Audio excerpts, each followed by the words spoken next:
And we are live.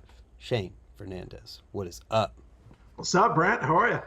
I'm Happy New Year. Happy New Year. I'm good. I'm good. Just saying how we're doing this in the middle of the day and it's kind of nice and daylight still. Got a whole day after this. But how are you? I'm great. This is perfect timing. Nice break.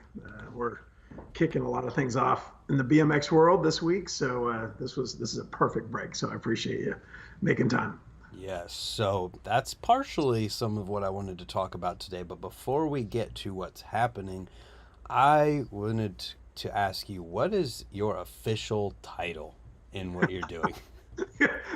So president of USA BMX, and that's racing freestyle, and then chairman of the USA BMX Foundation, and then I'm the CEO of ABA Ethos, which is our architecture, engineering, construction arm.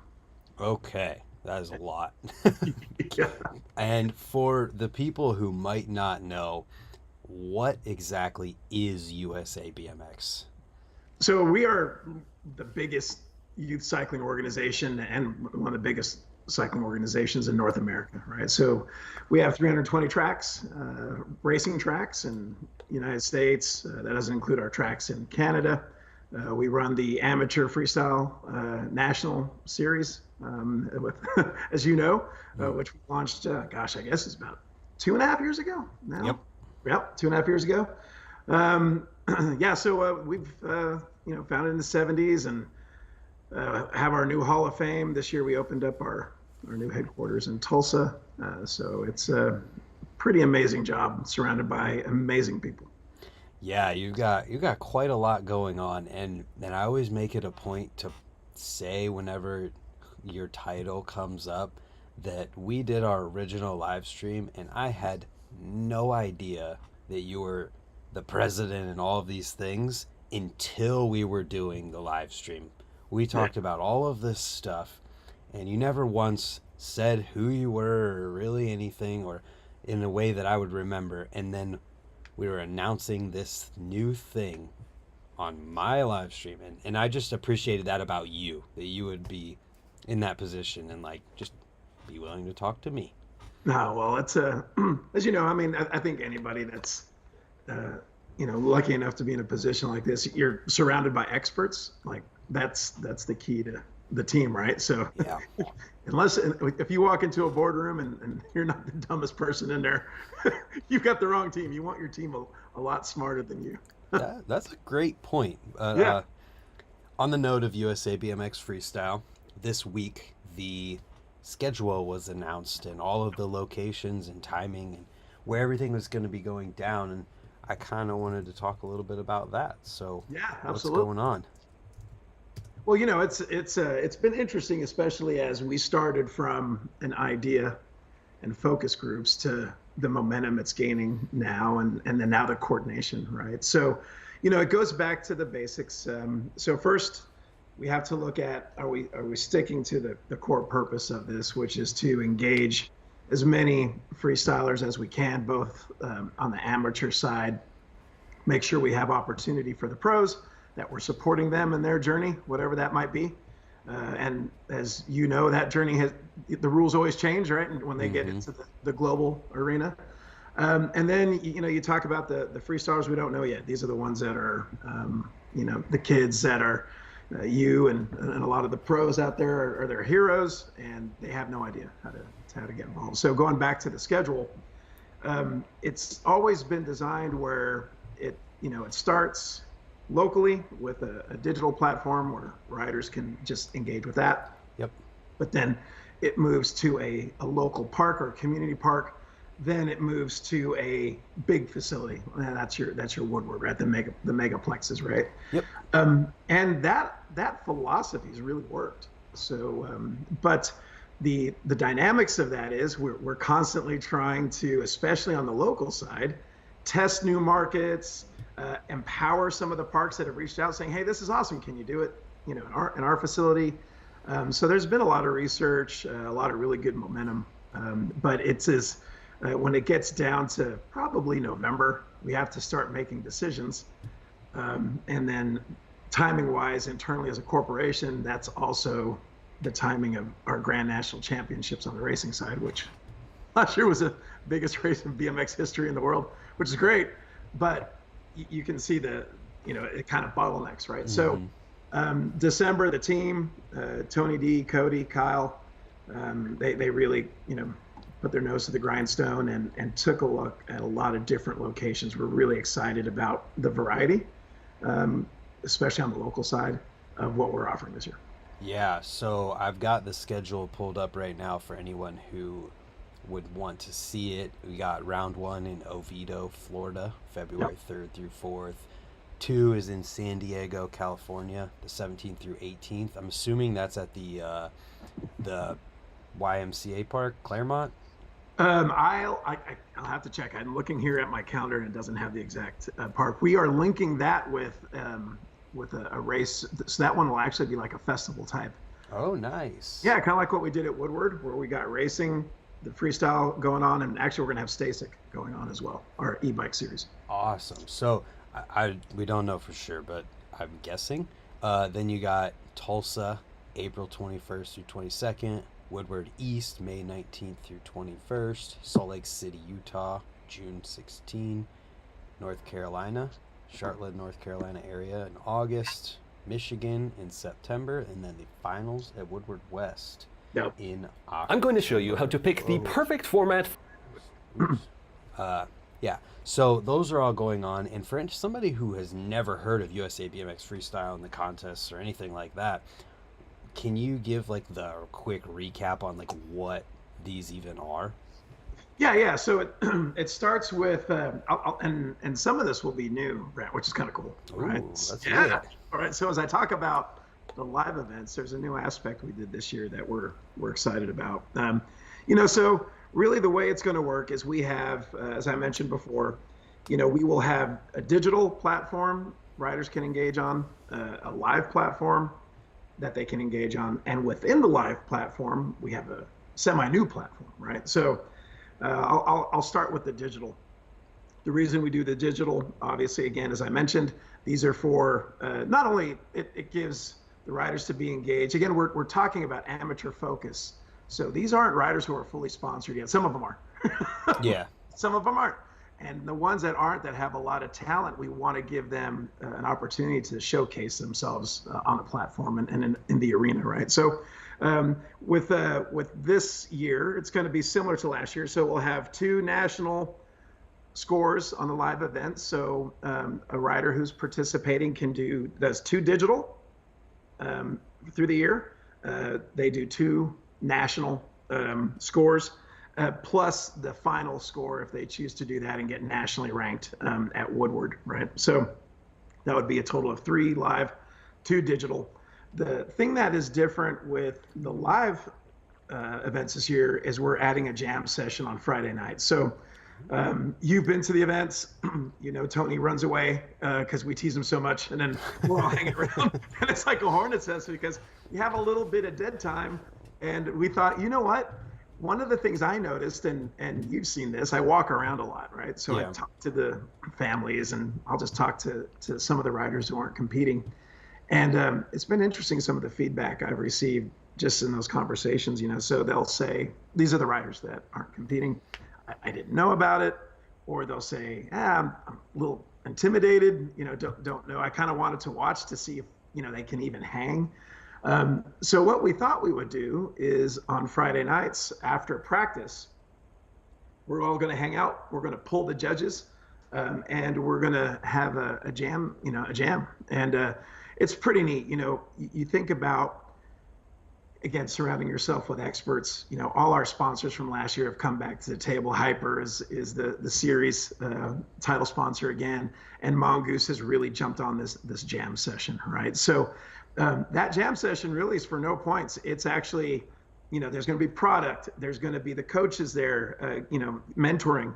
We're going to be just handing out kind of like, some cash prizes, best trick awards, things like that. Really just to get the riders connected and build that confidence. And then also too, it's a shame that you have, these judges and pros and legends in the sport that are there, and we're not doing more to engage them off when they're not just judging, right? So, Yeah. the heats show up for practice, they practice, they're off the course, the next heat comes in. We're really just wanting to amplify that time. That is a cool idea because Friday night usually ends up being a jam session anyways with Right. everybody who's there. So that's going to be a really cool way to do everything that you described. I like that. Yeah, I think it's gonna connect a lot of dots that were there already, but just make them stronger. Yeah, man, that's sweet. Cool. Well, that's exciting. Yeah. So that's going to be at each one of these stops? Every single one. Sweet. And then also too, that gives us a chance. One of the things we've talked about is, especially when you get into the street aspect of freestyle, finding that there's two sides of the philosophy of running an event like that, right? So do we mix it up? I'd like to, where we have some more diverse events where we have street or pool specific. And we're doing that. You'll see this has got, especially the Tulsa facility, that which is really cool. That's especially for me, that park is literally 100 feet from my house, right? Oh, wow. Yeah, so it's got pools. We're going to build a box jump inside one of the pools. It's got a street section, so that one will be a little bit more hybrid. But yeah, we're just constantly asking ourselves, what other things can we do to engage on different freestyle. But the jam sessions do that because you don't necessarily have to you can have the jam session anywhere. Where the park is, right? So yeah, we're pretty excited about that. Yeah, and it engages all of the people who want to come to these events just to be there too, not necessarily riding in the contest part of it, but are just there to, hang out and ride if they can. Yeah, I can ride in a jam session. You should. I'm gonna call out Tony D. There you go. Shane versus Tony. Who's going to win? Yeah. That's funny. I'm curious too to hear, we just talked about development of things, how you feel that things compare today to the original idea behind the inception of USA BMX Freestyle. I can't, I'm so pleased by, and it takes a village. It's every idea and conversation that we've received from the riders and so, or their parents or the sponsors, our judges, the competitors, we've really taken to heart. I kind of keep a running tab. You'll see me at an event and someone will be talking and I'll pick out my phone. I said, hey, I'm not texting. I'm literally taking a note because this needs to make the list as we look at next year.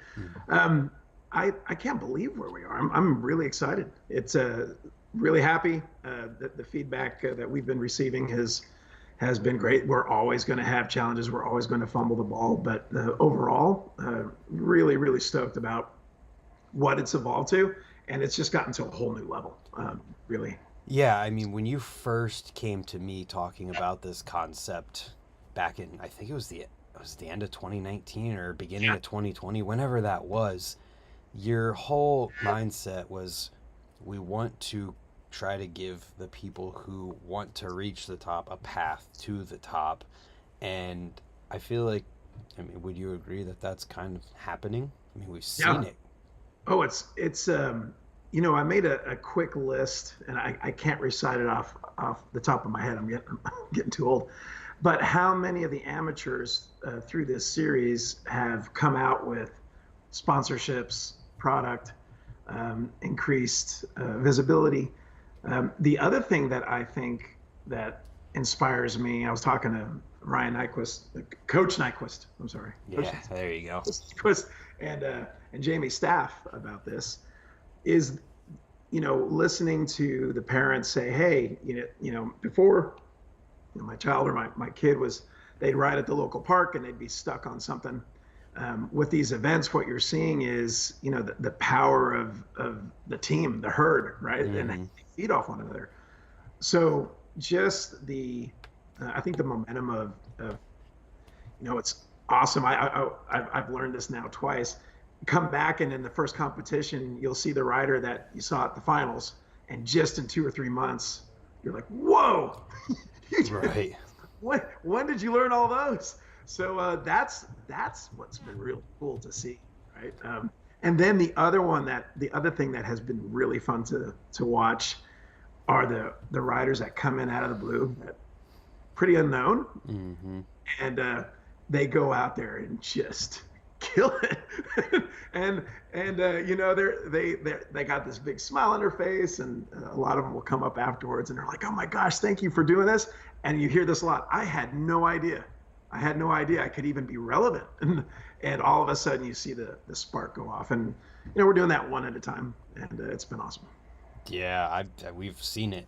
We've definitely seen it, and I feel like Free Agent might have been one of the first that really started to like look at people from here with Caden Stone, I think it was WBMX. I feel like he like pretty much won that contest and immediately went on to start, you know, and I think as time goes, that'll just continue to be a theme of what happens. Oh yeah, you know, just our you know, our expert class at the time, and you're seeing it, especially this last year, they're signing up in C1s. Mm-hmm. You're like, man, here we go, right? It's real. It's happening. Yeah, yeah, and like I think you and I talked about this, you know, back in 2019. It's like, okay, we're going to kick this off. It's going to get rolling. Our goal is to make sure it's sustainable, and every year we evolve. You know, but really, you know, where we're going to see the impact of this is 2028. Oh wow! I need Los Angeles Olympics, and that global the Olympics in Los Angeles, but because on freestyle you can qualify at 15 years old, right? So it's you know, some of this young blood that's you're seeing, they're not quite there yet. They'll miss Paris, but when LA hits, that's going to be amazing to watch. In fact, I think we should live stream watching that together and just be like, oh my gosh. at the Oklahoma Yeah. the facility, like Unless we're physically there, and that could be one of your. dude, I want to speak for myself. I don't know if I'd be like that feels like way out of my reach almost, but that would be amazing. Another thing I'm curious about, and you kind of talked a little bit about it with the scheduling thing, though, is like the future of how these events look, because they're already a weekend long event at this point, where the contest itself is the whole entire day. Then you've got practice, and now you're gonna have this jam session. You have it being a week long event, but then there's people who are like, well, what about street? What about street riding? All these things, and so I was curious to hear your thoughts on that, but you kind of already talked about how like the Tulsa one could be like a hybrid of it, and then that made me wonder like, okay, do maybe different stops have different purposes? Yeah. Well, you hit the nail on the head. That's what I'm thinking about next. Now, I don't tell that if Tony were sitting next to me, his eyes would roll back in his head, because you know, and in the team's defense, I totally get it. I mean, there's that path of just making sure these are high quality, and quality, not quantity, right? Yeah. Now, going back to your question, I do think, you know, I'm just going to say a 5-year window. Yeah, ultimately, on my wish list, it would be awesome. You know, maybe I have 2 different teams. One's focused on park, one's focused on team. We throw in dirt jumping in there. Yeah. That would be my wish list, where we're hitting it the way I think, you know, we should be. You got to start somewhere, but yeah, and I think that could be that, you know, kind of like our racing side. The amount of events that they put on, and they've got the big national, but then they've got state and they've got regional. Almost learning from that. It's not the same, but it's the same but different. They're amazing at blueprint and logistics, that team. So, you know, growing, adding some younger team members, coaching them up, and then, you know, dividing and conquering, right? So don't have the answer for that one yet, but it is absolutely on our radar. I think it's totally attainable too, if you talk about having multiple different teams where, you know, maybe Tony doesn't have to worry about going from one city this weekend to 2 weeks later he's got to get to the other side of the country for the street, or back and forth and dirt, and they can all. What's awesome about that is they can all exist simultaneously because the people who might go to the park one might not necessarily want to go to the street one. So it's like you don't have to worry as much about that. Yeah, cool. I like that it's on the radar, and for anyone who thinks about that, because I know when all this first came up, it was like, well, what about street and what about all these other things? And this is what we talked about. It's like you got to start somewhere. Yeah. And I promised my team, and I'm laughing when I say this, they were like, hey, no more big ideas until February.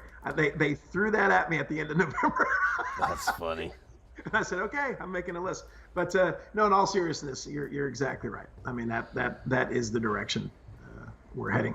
One of the things that we're doing too, and this is kind of random, but it's relevant, is, I mentioned ABA Ethos, the architecture and engineering side. Mm-hmm. So we're talking to a lot of cities right now, and we are designing the racetrack, the freestyle track, and the pump tracks. And we're going into a trifecta model, which is a triangle that hits all those. And the freestyle parks are going to have, park, street, and most likely some of these parks will have dirt jumping as well. But as we start rolling these out, because so again, within the next 5 years, some of these will be up and open at that point. Mm-hmm. All of those get our sanctioned events, right, as part of it.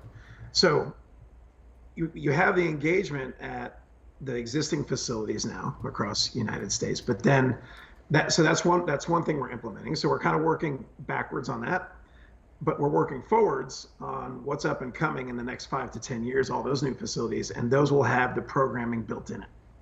Nice. Awesome. Yep. That's so cool to hear about.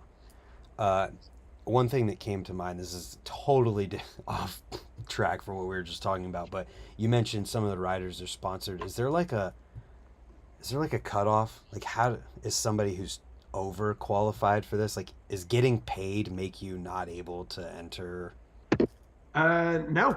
In fact, we changed some things up this year. So I was going to talk a little bit about that. One of the things that it was really, how do you define that fine line between amateur focus, but we're supporting the elites. So mm-hmm. we're the last 2 years, all the C1 purses, we sponsored those. We ran those events, even though they're not necessarily, in our series because they're at a higher level, right? But we feel that it's important. That's our purpose, right? To support them too.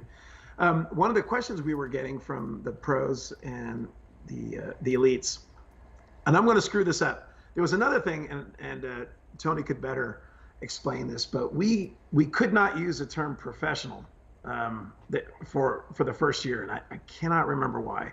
Oh, okay. We had to use the term elite, and that also caused some dynamics. But the question started coming from your pros or your elites. Hey, we want to, can we compete in your event? But we want to compete in your event, but we can't because there's not necessarily a C1 attached to all of them, right? Mm-hmm. So this year we've changed some things up. We thought long and hard about this one last year, and so some of the changes to this year's series is we'll invite pros and elite to compete in what we're calling an expert open class. So what does that mean? Is that 4 of the 8 national events are slated for the class to earn a payday. So that expert open class also earns 100 more points per event to prevent riders from accumulating like equal earning points in lower skilled classes, right? So again, I'm going to screw that up because my team, they're experts at the matrix of how all together. But, they ran all sorts of scenarios in terms of, well, what if you have somebody, and you always will, that's going to sandbag and then try to get points and then, come back around. And again, it's not going to be perfect, but it's a start. And I'm excited about this one because then we can get, the pros and elites can come in, they can train. I also think some of our experts will have a good time with this as well, because then they will be able to gauge themselves. I saw a couple experts move to C1 over the last 2 years, and I was standing next to them, and they walked in during practice and just like eyes real big, turn around, they're like, I'm withdrawn. Yeah. Oh, a little too much. So anyway, I think this will be fun. So we're gonna give this a go and see how this works. Yeah, you guys are doing like you're going over the top and just trying to be all inclusive for literally everyone. It's really hard to do that, and I think you guys are doing a great job at it. Well, it's been fun. I'll tell you that my favorite thing in 2022 was watching that. I think, and I might be off a little bit. The 31 to 39. Oh yeah. Holy Oh smoke! yeah. that that that has been amazing to watch. And it's the same thing. That first year we got some rumors, hey, or not rumors, comments, hey, there's kind of a huge gap. If you had this one gap, we're like, all right, let's try it. Man, has that been entertaining to watch? And I just love watching those riders. They get so amped, and they're throwing down. They're not remembering they have to go to work on Monday. Yeah. Well, you never know. The fact that these classes exist could lead to some of these guys not having to go to work because of the opportunities they create for themselves. Yep, that's exactly right. It's and I hope that's what happens. Me too. I mean, we talked about all of this years ago, and it's crazy to see it all happening. So I feel like we've covered the USA BMX freestyle stuff pretty extensively, and I have a lot of things I wanted to talk to you as a person. Like, I want to know how you ended up at USA BMX. Yeah. Well, I'll give you it can't be a short story. I'll make it quick though. Okay. So you have to start with the understanding originally, so loved BMX growing up, moto guy, Southern California, road pipeline back when Eddie Fiola was there. So I geeked out when Eddie Fiola came to our Hall of Fame. I gave him a hug. Like, you don't remember? I was like 14, and his bike is like literally 100 feet from my desk now, right? But That's funny. So my love for BMX has been lifelong. And so, like most people, life takes over. I've lived around the world, but really I did architecture is what I do, right? Yeah. Architecture, construction, development, and did some pretty big projects. I started getting into a lot of politics as part of that, because especially with economic development initiatives in cities, for example, if they say, hey, we want to build a BMX arena, a stadium headquarters, what does that mean? What do the votes look like? What's that economic impact? How much is it going to cost? If it takes 5 years, what's the inflation rate? What sites, and that's how it started. So I'm here in Tulsa. I was leading a big billion-dollar construction company, but on the political side, with Grand Nationals being here, the mayor then at the time said, hey, we have this tax package. We're putting a vision package we're going to throw out there in about 3 years, and with BMX being here all the time, you love BMX. Why don't you go talk to them and see if you can't, get them to move their headquarters here, since their biggest race is here and they'll be centrally located. And first of all, I was like, oh my God, heck yeah. Because, even though I wasn't proactively racing, even in architecture school, I was watching Grands every Thanksgiving break, right? So I'd watch X Games and, watch all the freestyle guys and things like that. So, it started there. That was in 2014, the first conversation. Wow. So flew down to Chula Vista. The guys were there at the Olympic Training Facility. BA, the owner, and I went out to In-N-Out Burger. I have this hand sketch where he said, well, yeah, I mean, if we did, it'd have to be this big. And it started there. So all we got it all passed with the voters and city council and all the legalese, and found the site. And in the process of doing that, of course, you also have to mention too a little bit, the USABMX Foundation is an amazing aspect of what we do. It's engaged 250,000 kids with BMX across the country, and Mongoose is our champion, our sponsor in that, and over 320 schools. With some of my politics, I have a lot of nonprofit board leadership too, just experience on that. So, we were out talking, and the BA asked me, he said, well, when we moved to Tulsa, what do you think about running this? He's like, you understand the sport, you understand, the guys, this facility in and out. I actually won the contract did all the preliminary design work and then won the contract for construction. And you know how to run a foundation, and our foundation really needs to be revitalized, and it can be bigger. So absolutely. But one of the opportunities I saw too was the quality of BMX as a whole. As we grow the sport, the facilities themselves have to evolve to match. So that's why we launched ABA Ethos. So now we're doing architecture and engineering. So just, through serendipity, it all kind of aligned, right? I learned that serendipity is actually the wrong word. It's synchronicity. Synchronicity. Serendipity implies that it just happened out of like coincidence, and synchronicity implies that there's a design.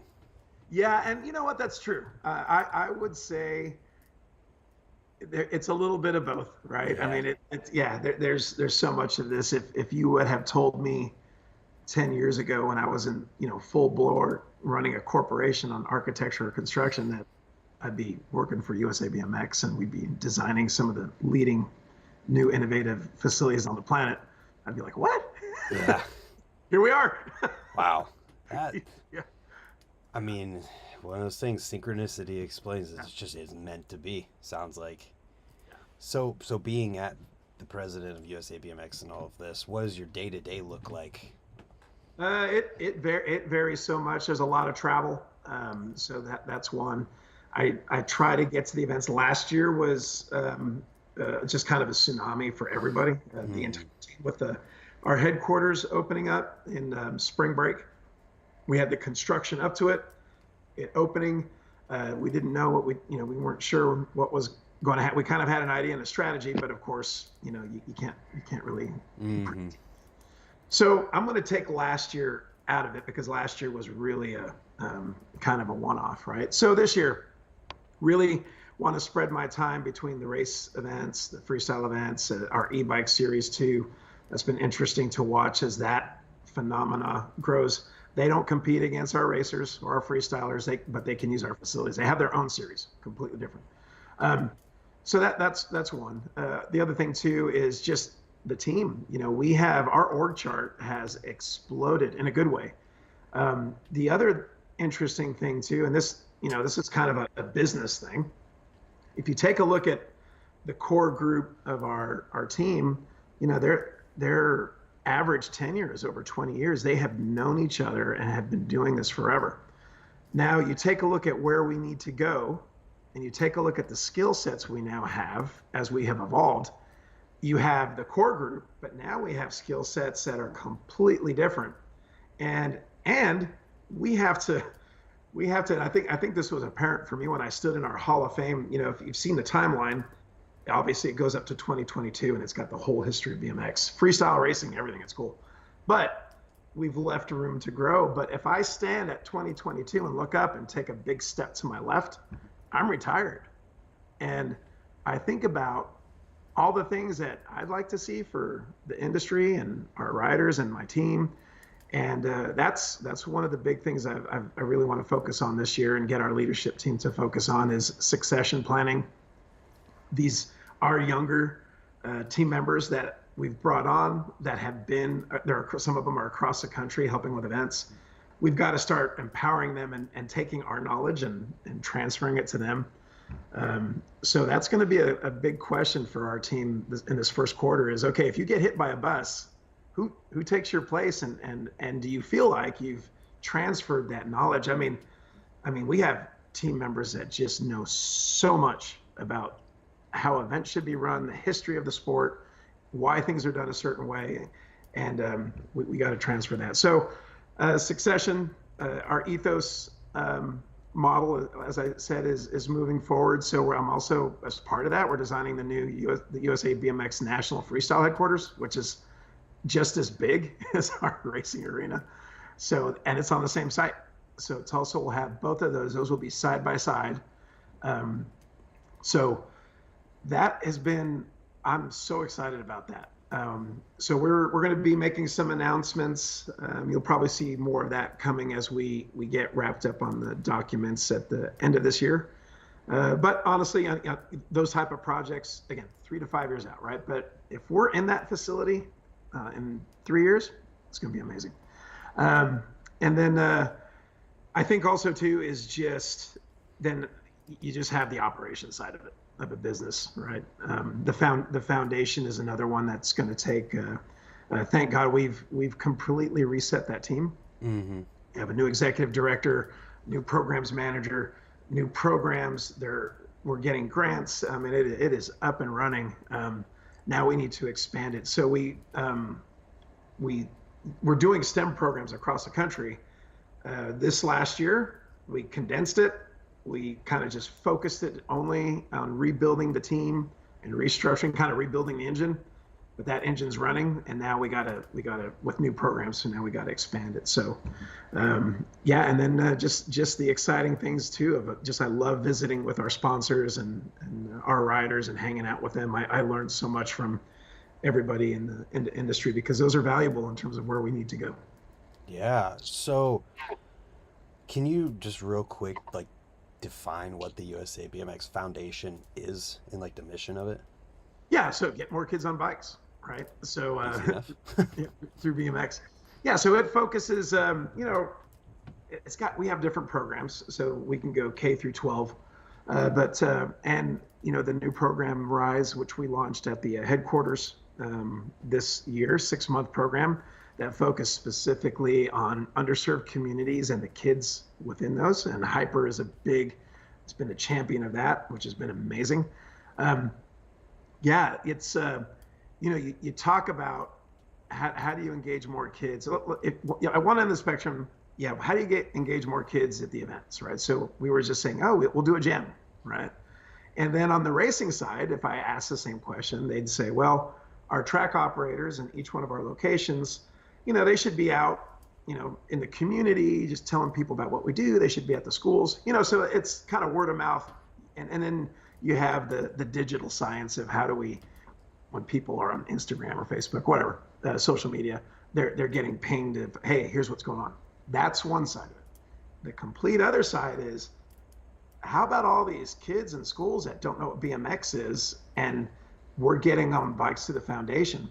So what's been really neat is as the foundation has grown and it's gaining momentum, we're getting grants big enough now where every kid that goes through these programs that comes out with a membership, and they can do, and it's racing and it's freestyle. So it's been awesome. I know, Logan Wallace, he's riding for Hoffman now. He lives here, but he was one of our camp counselors. And when we were doing the STEM programs, he took all the kids to the gathering place, and he came back. He goes, "Hey man, I taught like 2/3 of them how to drop into a pool." Nice. That's awesome. So we've learned from that. We're going to be expanding those programs and adding more freestyle components to it as we evolve. And but I'll tell you, that's a wave that has kind of been hard to see. But now that I'm looking at metrics and I'm looking at those numbers, holy smoke. I mean, the impact these are making and then getting the kids to either a track or a freestyle event, or say, hey, here's how you enter a digital freestyle event. You don't have to go to the live one. This is going to be amazing. Again, 5 years, those numbers are going to be unbelievable, because just last year was crazy. That is one thing I was really interested to talk to you about, is I feel like you have a totally different perspective than most on the state of BMX as a whole, both as BMX itself and the act of just riding and people who ride, and the industry side of things. And I'm just curious to hear where you think BMX is at right now, because a lot of people say, oh, BMX is struggling. Then you hear a lot of people be like, well, there's so many people riding. I'm just curious to hear from your perspective. Well, and I'm super humble in terms of, especially on the industry side, when I talk to the manufacturers. I mean, they are experts, and they have metrics I love hearing, because it as I'm putting a puzzle piece together, at least for us, it helps me to know that. I am always cautiously optimistic, right? Mm-hmm. So, and I think it's more so the architecture, 3D design way my brain is wired. I like to look at things from a different perspective, and then sometimes because of that, I come out with a different outcome. But then I need the team to make it happen and assemble something that will work, right? And keep things in check. So we push each other's limits. But what does that mean? I think I see so much opportunity that's untapped. So yeah, I think anybody could say right now BMX is struggling, but I would also say too, I could take the word BMX out of it and I could say the housing market's struggling. Right. Travel is struggling. So you have to take a look at the state of the globe and say, yeah, there's always going to be challenges and there's always going to be circumstances that aren't ideal. So really but then those always rise. There's always opportunity within those cracks. And I think that's what we have to try to identify, turn those stones over. So I think using that analogy, we have a lot of stones we haven't turned over. The other thing I would say too, and again, this is any industry, so it's not BMX related.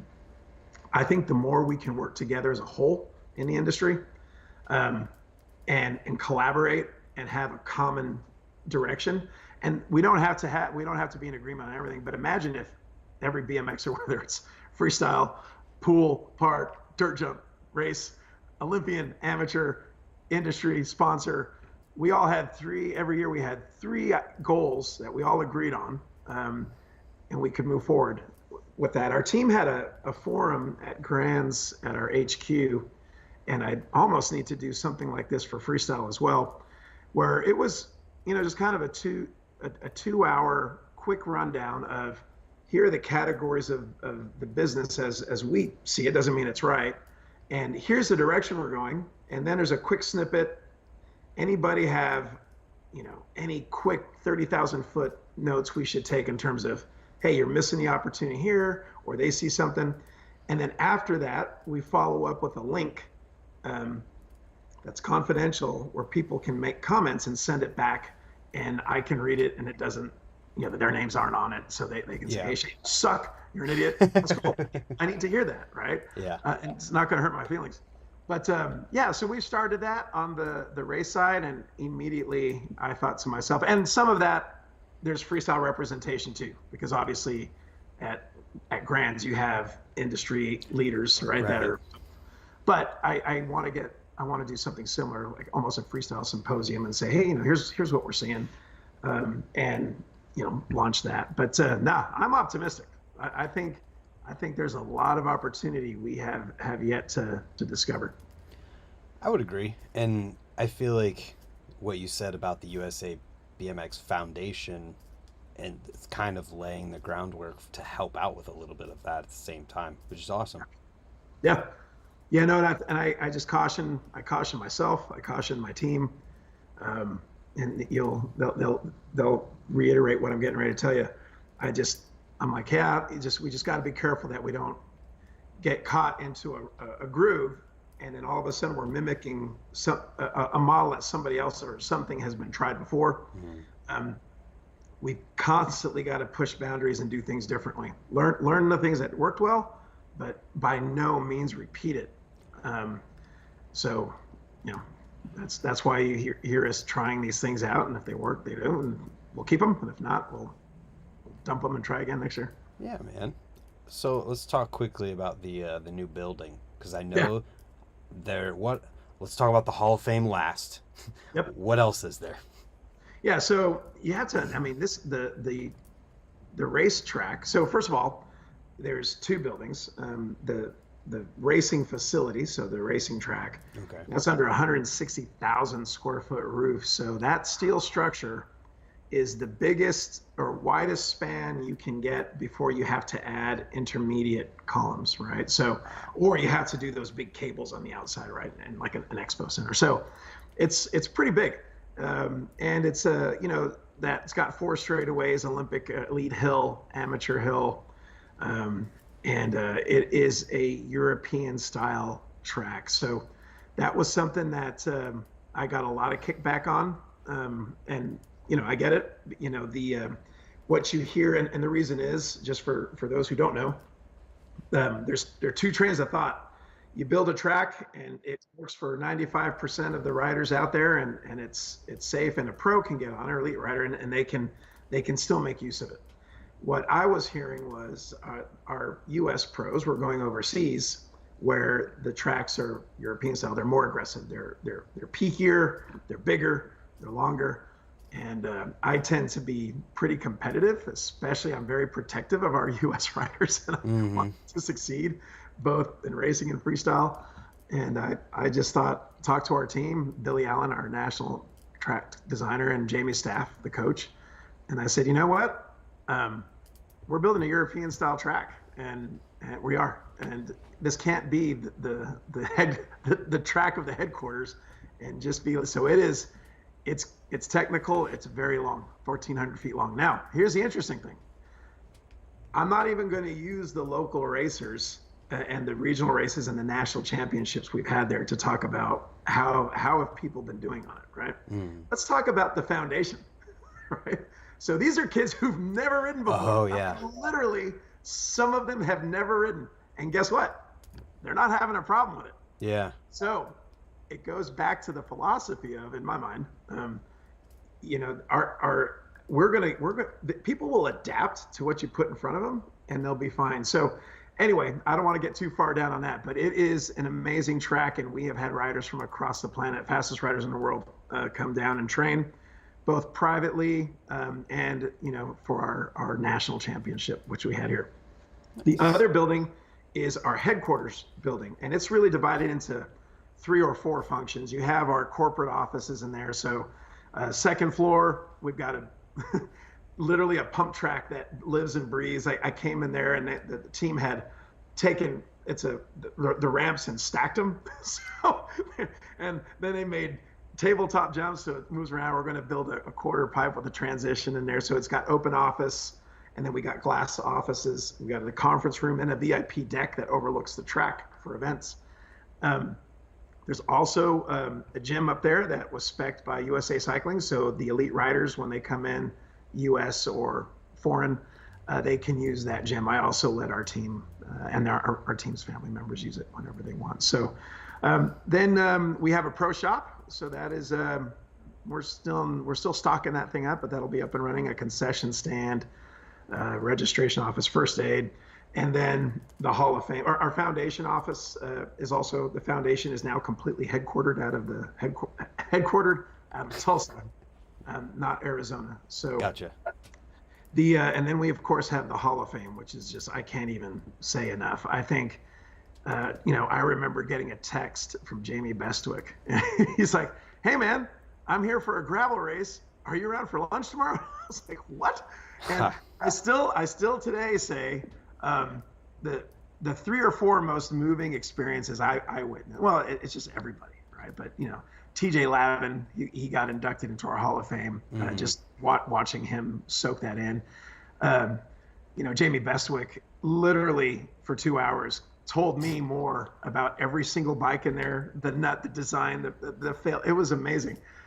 Mike Spinner walking in there, and it's like, I need an hour, or I just need to sit down, and we just left him alone. And Justin Dowell, his perception of seeing that, and then listening to him fire himself up and say, I got to get in here. I got to get in here. Oh, right. Wow. Yeah. You got Fuzzy Hall during our Hall of Fame banquet, going in there and seeing that. So Eddie Fiola. So it's, everybody, Bob Haro, and it's that has been amazing, because I never know who I'm going to run into. Yeah. Because we have surprise visits. Wow. Yeah. I don't want to put an idea out there while we're live on the internet, but I think it'd be awesome to come out there and just tour the place and show people a little preview of what, because anybody can go, right? Yeah, absolutely. Yeah, so Gork has moved to he's our curator now. So he's officed in the Hall of Fame every day.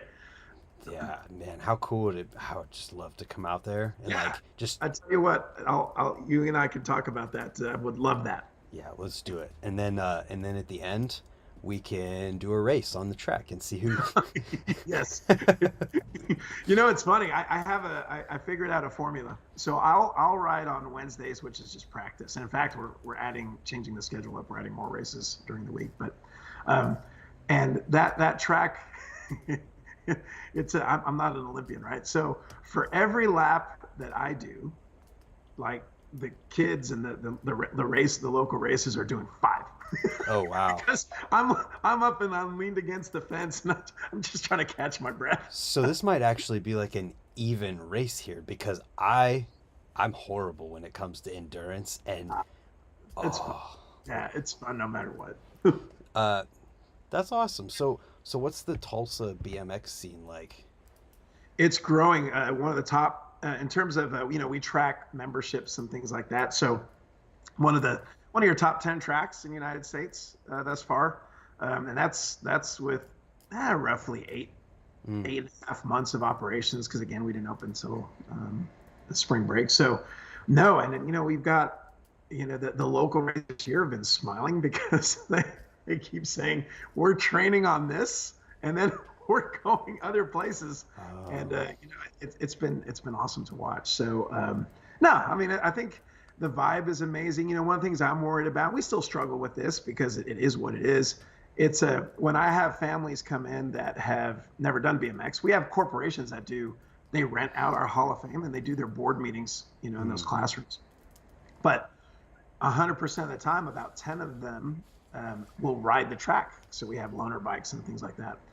And, your average person that's never done BMX comes in, and the comment I keep hearing is that, I didn't know anything about BMX, but I knew the minute I walked through that this was the big leagues, because you walk in and it's just the facility, and then you got the Hall of Fame, and, here in a couple of years, we'll have the freestyle facility adjoining it. So, yeah, I think the locals are amazing. So now that the thing is how do you make it how do you make something that big seem intimate? But I think everyone's working out. So we want to do some like unplugged events.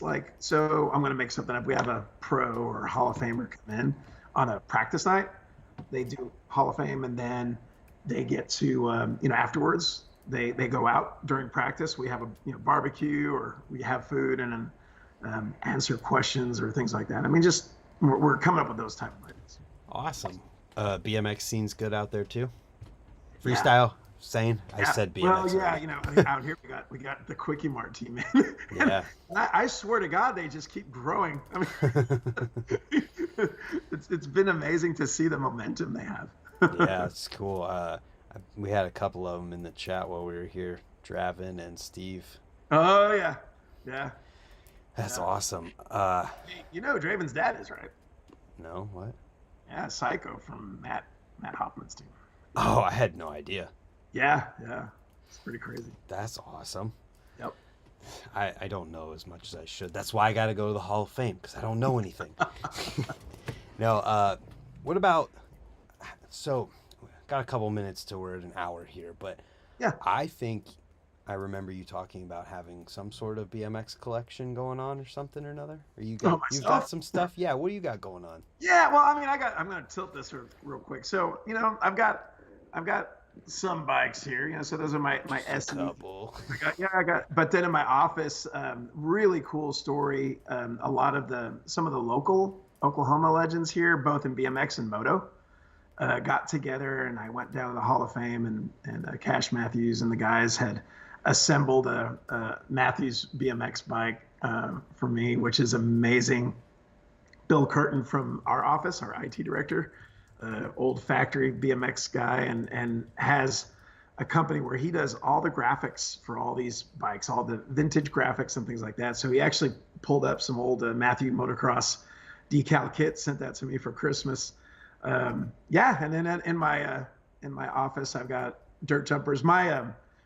I've had some moto wrecks that have, I've been banged up, right? So whenever I ride a track, I'll even if I ride a freestyle, if I ride the pool, I'll ride a 26-inch dirt jumper with a shock on the front, just because I've got 11 plates in my arms. So Yeah.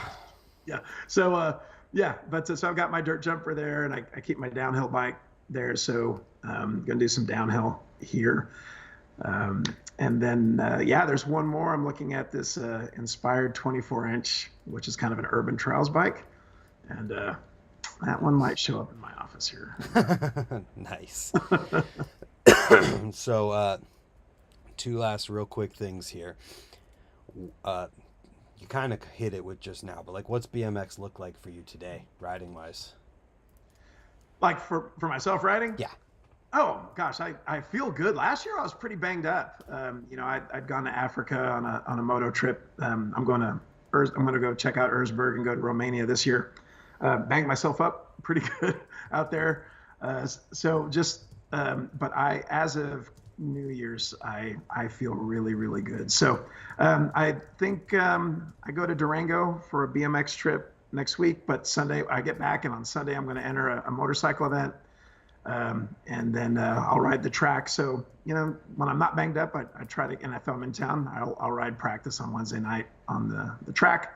And then I'll be out at the pool on my dirt jumper. Nice. So, yeah. So Actually, I have a bicycle trials course under my house. So that's cool. For the rocks and stuff.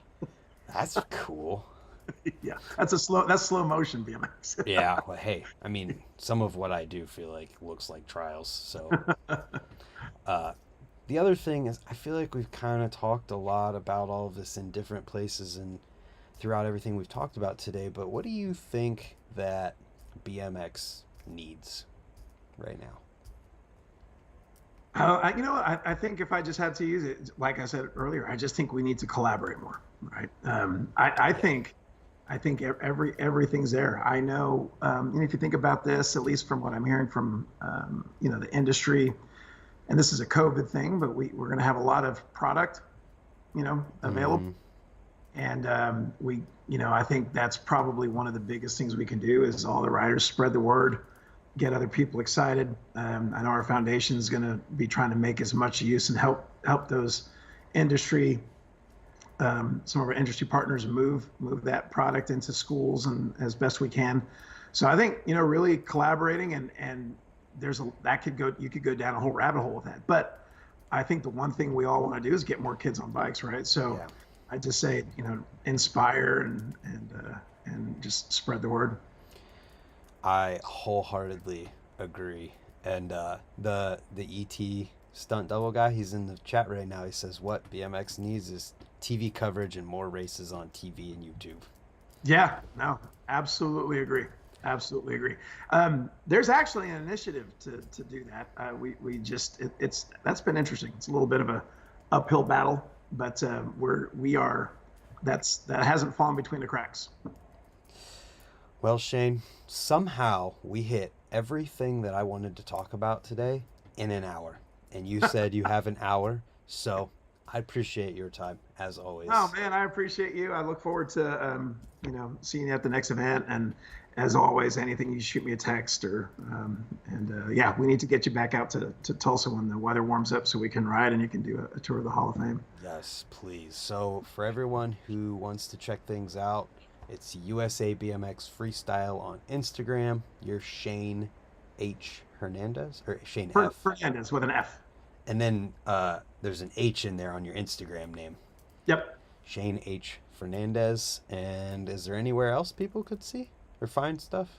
I think, on Instagram, at least if you're wanting to follow the HQ, it's USABMX HQ, but then we also have USABMX Foundation, right? So you can get a whole lot of BMX if you want. Grant, I was thinking you should just come out for the Tulsa freestyle event. That would be awesome. I'd love to. That's a pretty mellow time of year in terms of just weather. It'll be a good time. So anyway, we'll talk some more. Let's talk about it. So thanks, Shane. I appreciate you, and have a good day. Yeah, take care. Boom.